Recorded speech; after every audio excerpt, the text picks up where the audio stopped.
Hi everybody, Tracy Brown here. Something I haven't thought about in a little bit was the role, or is the role, of desire to lose weight in binging.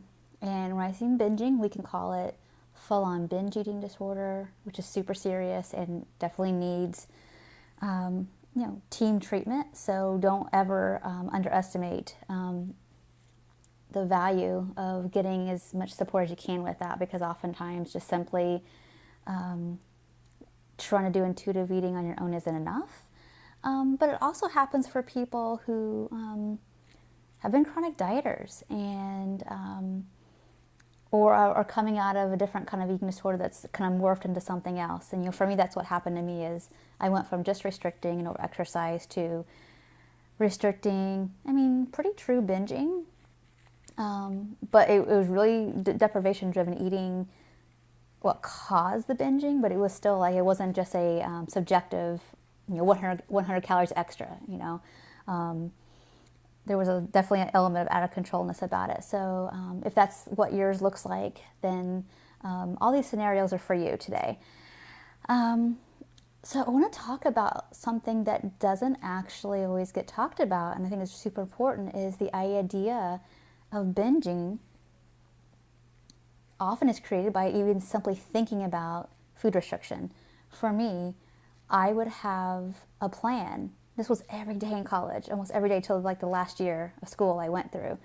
I would have a plan for restricting, knowing full well I probably wasn't going to make it to noon doing it, but I had a plan anyway. And it was always, as soon as I set that plan in motion, there was a level by 2 hours and I could feel the tick tock of the clock internally of like, yeah, I'm going to binge tonight. It's going to happen.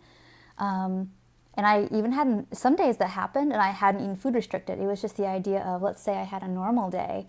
I went to my family's for Sunday lunch or breakfast or something and I ate quote unquote normally. I would feel guilty about normal eating, not overeating, not like eating like my breakfast was a whole cake or something. It would just be what other people would consider normal. Like, here's a little eggs, here's a little piece of bacon, here's some fruit, here's some, a biscuit or something, and here's your breakfast.